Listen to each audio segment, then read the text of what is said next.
बारिश।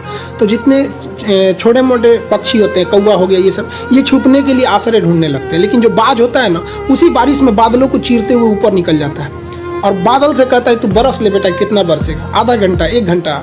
और जब बरस जाता है तो आके नीचे उसको चैलेंज करता है। तो परिस्थिति के नीचे हमें नहीं दबना है, परिस्थिति को हम दबा देंगे यहाँ पर। तो हमें किस्मत पे नहीं रोना चाहिए कभी भी किसी को। और लोग कहते हैं कि मेरा ये सपना है, जब तक सपना देखेंगे कभी पूरा नहीं होगा। सपने को अपने प्लान बना दीजिए। जो हमारा सपना है उसको हमें प्लान बना के रखना है, ये हमारा प्लान है। लेकिन जब तक हम ये कहेंगे नहीं ये मेरा सपना है, सपना सपना ही रह जाएगा। प्लान है तो कंप्लीट करना है। कहते हैं ना, अपनी मंजिल को भुला कर जिया तो क्या जिया, है दम तो तुझमें तो उसे पा कर दिखा। लिख दे खून से अपनी कामयाबी की कहानी और बोल उस किस्मत को, है दम तो मिटा के दिखा। किसी किस्मत की हिम्मत है जो अटल बिहारी वाजपेयी के योगदानों को मिटा सकता है, एपीजे अब्दुल कलाम के योगदान को मिटा सकता है, स्वामी विवेकानंद के योगदान को मिटा सकता है। किसी किस्मत में या कोई ऐसी लकीर, हाथ की लकीर मिटा सकती है। किस्मत को चैलेंज करते हैं कि इनके योगदान को मिटा के दिखा दे, नहीं मिटा सकता है। और रही बात परिस्थिति की, तो नरेंद्र मोदी चाय बेचते थे, एपीजे अब्दुल कलाम अखबार बेचते थे, सरदार पटेल, भीमराव अम्बेडकर को क्लास में घुस के पढ़ने नहीं दिया गया। ये लोग जब ये कहते हैं कि हमें परिवार न है, तो आपके आंख फूट गई थी इन लोग की परिस्थितियां देखने में। परिस्थिति किसी को नहीं रोकती है। हम जब तक परिस्थिति के आगे नहीं हार सकते हैं तब तक परिस्थिति हमें नहीं हरा सकती है। इस दुनिया, रही बात कहते हैं कोई हमारा साथ नहीं देता है, दुनिया में कोई किसी का साथ नहीं देता है।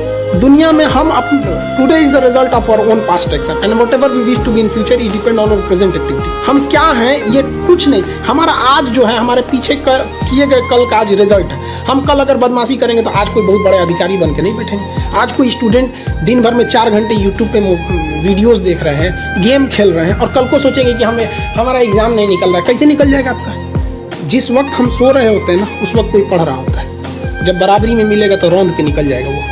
ये दुनिया बहुत तेजी से निकल रही है। यहाँ दौड़ने वाले पीछे छट जाएंगे, यहाँ तेज दौड़ना पड़ेगा, जी जान लगा के दौड़ना पड़ेगा, तभी सफल हो सकते हैं। परिस्थिति को जो रोना रोता है ना, उनको मतलब बहुत गुस्सा भी आता है अंदर से। बहुत he is very successful because he is very lucky. तो लक शब्द उन लोगों के मुंह से खास तौर पे आप सुनते हैं जिन्होंने जिंदगी में कुछ खास नहीं किया है। पीपल हैव बैड फिलॉसफीज, उनके पास कुछ पुरानी कहानियां हैं जिनको वो लेके आज भी चल रहे हैं। टाइम बदल गया है, खाली हाथ आए थे खाली हाथ जाएंगे, ये बात तो बिल्कुल ठीक है। दुनिया में कोई आदमी ना भरे हाथ आया है ना भरे हाथ गया। लेकिन सवाल खाली हाथ आने और खाली हाथ जाने के बीच का है कि आप ऐसा क्या करके जाएंगे कि आपको सिकंदर की तरह याद रखा जाए। जाएंगे तो सब यार, कोई आदमी कोई अश्वत्थामा नहीं है जो युगों युगों तक जिएगा।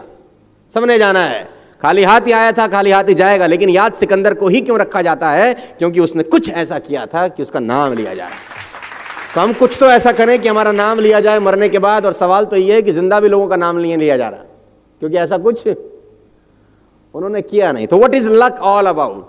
तो मैं लक की परिभाषा आपको देता हूं। आप बहुत लकी लोग हैं कि आप इस कैंपस में बैठे हैं, अच्छे लोगों के बीच में बैठे हैं, एक अच्छे माहौल के अंदर बैठे हैं।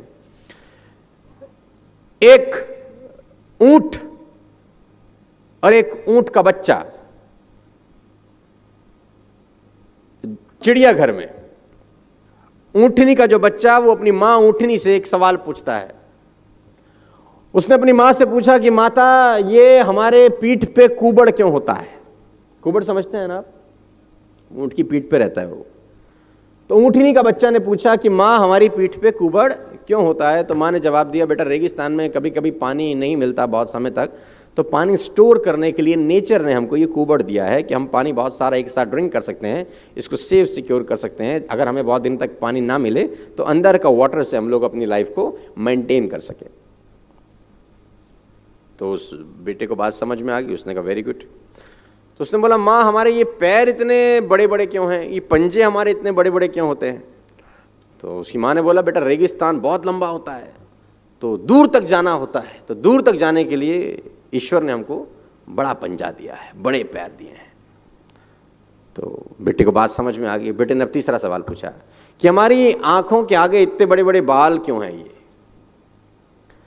तो उसकी ऊँटनी माँ ने कहा कि बेटा रेगिस्तान में आंधी बहुत चलती है, रेत उड़ती है, तो रेत हमारी आंखों में ना आ जाए इसलिए ईश्वर ने हमको आंखों के आगे हेयर्स दिए हैं, बाल दिए हैं।